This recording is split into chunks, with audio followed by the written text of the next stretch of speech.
How to stop obsessively worrying about the future. It may not be okay, but you will be. If you're in your 20s right now, or any age really, you're probably deeply stressed about the future. It seems that this is the dominating feeling of our generation. Honestly, I'd be concerned if you weren't. Life is serving us two big anxieties about the future right now. The first is global. This is the broad, high-level anxiety about the state of the world right now. The kind that sits in the background of your mind when you wake up in the morning and you think, what do we worry about first today? There are so many moving parts: economic instability, rising costs of living, conflict, war, AI, environmental concerns. It's overwhelming to keep up. Sometimes it feels like we're the last generation who will have any hope, if we even have any at all. The second is personal. This is the anxiety about your own life. Your career, your relationships, your friendships, your finances, your sense of purpose. Your 20s are defined by a lack of definition, which is exciting, because everything feels possible, but also deeply unsettling, because, well, nothing feels certain. Sometimes it would be great if somebody could just give us some indication we are doing all right, and yet no one can. These two anxieties don't exist separately. They amplify each other. When the world feels unstable, your personal future feels even less secure. When your personal life feels unclear, the instability of the world feels even more threatening. Together, they create this feedback loop where uncertainty becomes the dominant emotional state, and we obsessively worry. There's a reason we do this and why we can't stop contemplating all the ways the future could be terrible, even when it's not benefiting us. Why do we worry so much? Reason number one, the illusion of certainty. Constantly thinking about all the potential horrible futures we could face gives our mind a sense that we are doing something productive about it, or being preventative. As is the case with all overthinking, we're not actually fearing the situation. We're fearing that we won't be able to cope. And so to remove that fear in advance, running through all these scenarios gives this sense that we are practicing coping or being prepared, mentally. The problem is, we're just thinking about the worst-case scenarios, Seduen. We're not thinking about how we would survive them. At our core, humans hate uncertainty. Whether it's an exam result, waiting for a text back, wanting to know if you ever find your place, what's going to happen in the world, in your life, foodie, we don't like that blank space ahead of us. Because ambiguity is where anxiety can be most imaginative. Studies have provided so much evidence for this. For example, an experiment from 2011 tested 78 participants on how the brain copes with the unknown. These participants were divided into three groups. In some, they were told that the pictures they would be seeing would be neutral, a picture of a vegetable, for example, whereas in others that it would be distressing, a snake. However, in the third category, they didn't tell them what the picture would be. In this group, participants reported the highest levels of stress and anxiety, VI, despite the fact that it was going to be a 50-50th chance. It's interesting, in the scary condition. There was a 100% chance the images would be scary. But because they had certainty, it actually didn't matter because they could prepare themselves. Again, it's not the future we're scared of. It's the sense we won't be able to cope with the future. Reason 2. We always think the worst, making the fear bigger. The second reason we can't stop worrying about the future is that, when we occasionally do, it's always skewed towards the worst outcome, which becomes hard not to fixate on. This obviously further entrenches our fears, and is why we have such a skewed perception. It's also why, so often, when we actually arrive at the situation we feared, it's not all that bad. You kind of breathe a sigh of relief at times. Other experiments have repeated this, demonstrating that as humans we are primed and wired to expect the worst, even when the worst might not happen, and this actually further damages our ability to cope. A study from 2020 showed this. The experiment involved telling some participants that they would have to make a speech, and others that they may or may not have to, leaving them in a state of uncertainty. Those who were uncertain about whether they'd have to make a speech were generally worse at doing an entirely different task that was presented to them, compared to those who knew. No wonder we also find it so hard to make decisions, operate properly, juggle everything going on when we're stressed about the future. The uncertainty weighs on our mind, sucking up all our cognitive resources. Reason 3. It's just your personality. There is a reason why some of us cannot look away from the news or stop overthinking.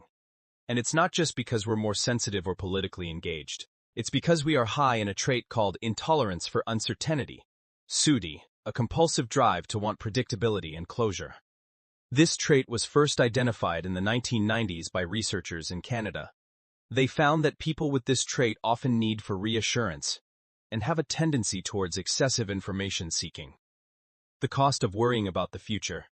Constant worrying keeps the brain in a chronic state of fight or flight, flooding it with cortisol and adrenaline. This can actually rewire the brain physically and neurologically. Our amygdala, the fear center, can become more enlarged, which causes faster and more intense reactions to minor stressors. We may experience cognitive decline and memory issues because high cortisol levels can damage our hippocampus. We start to get brain fog. We can't always remember certain details about what's been happening in our lives. We have difficulty learning new information. The other thing anxiety about the future does is, counterintuitively, make it harder for us to prepare for said future. This is something I'm seeing a lot in myself and in my friends.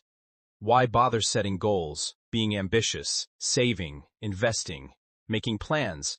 If we genuinely believe that it's all going to turn out terribly anyways, why bother thinking long-term when WW3 could start tomorrow?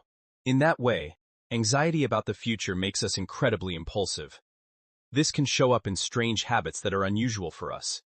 Things like impulsive shopping, buying things we don't need or can't afford, expensive holidays, clothes, random purchases because why bother saving right? It can also make us impulsive when it comes to life decisions. We're more live fast, die young with our relationships, our safety, our choices. Again, because future preparation feels futile. And the biggest one, at least for me, our health. You know what I've noticed in my own behavior? I'm much more inclined to drink more regularly, eat out more regularly, sacrifice the healthy choice more regularly. Because there is this underlying pessimism I have about life that is making me more pleasure-seeking and hedonistic. So we need an alternative.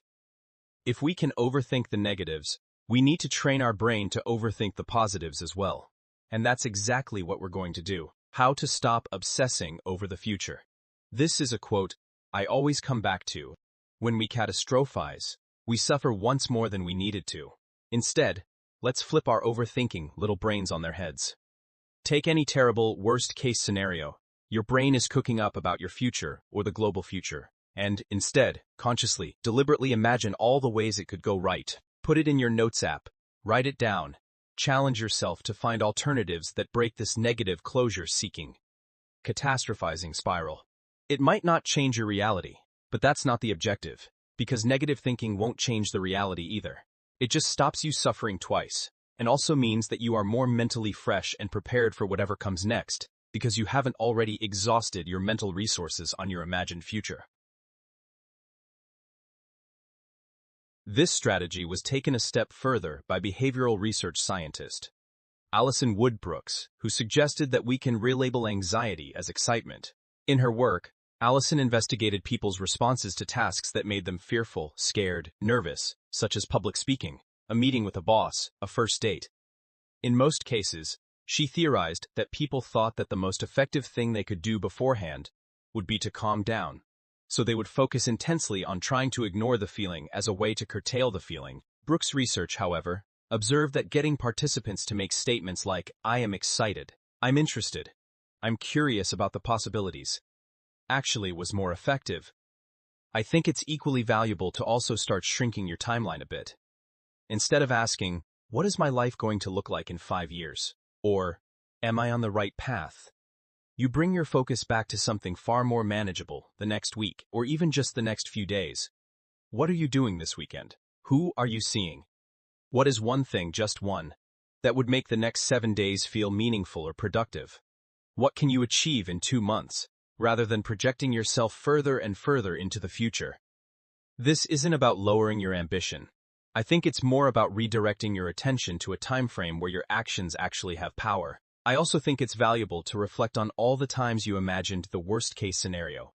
And what happened instead? Use history as your anxiety reliever and compass.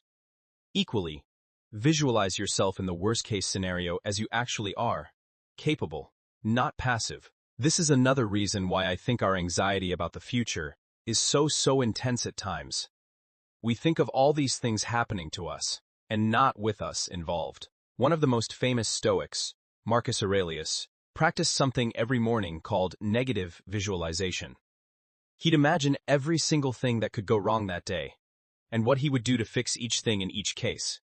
Then he'd move through his day, knowing he had the tools to confront any problems as they arose. To be clear, this is different to being anxious all day. Negative visualization is about self-trust. Instead of just imagining the ways things could go wrong and letting your mind stop there, let your mind worry and take it that step further. Finally, how do we navigate those larger fears about the state of the world? When we feel anxious about large-scale issues, part of what intensifies that anxiety is something called pluralistic ignorance. This is a cognitive bias, where we assume that our private concerns aren't shared by others, even when they are. You look around and think, why does no one else seem as worried as I am? And suddenly your concern feels isolating, almost irrational, and much, much larger because you are one tiny person. It is important to keep focused, keep in touch, keep active in communities that are still acting and doing things, or to follow pages that are actively talking about what you care about, are actively contributing, helping, protesting, whatever it may be. There are good people, and I know that because you are good people. So don't let yourself get buried under this sense that you are the only one who is living through these awful times and having the reaction you are. I would guarantee most people are having many of the same worries as you. Talk to them about it. More generally, obviously, be the change. You probably can't influence world politics, but you can carry the groceries up for your elderly neighbor. Check in on a friend, donate your time, your attention, your kindness in small, tangible ways. And psychologically, this matters far more than we give it credit for.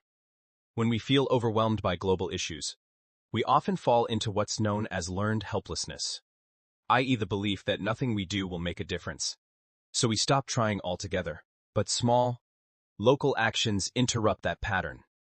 They restore what psychologists call a sense of agency, or the feeling that your behavior still has impact, that you are not completely powerless. Iskan House. There's also something called the helper's high, where engaging in prosocial behavior, helping others, contributing to your community, releases dopamine and oxytocin, chemicals associated with reward, connection, and meaning. In moments where the world feels cold or chaotic, these actions quite literally rewire your emotional state, grounding you back in something human and immediate.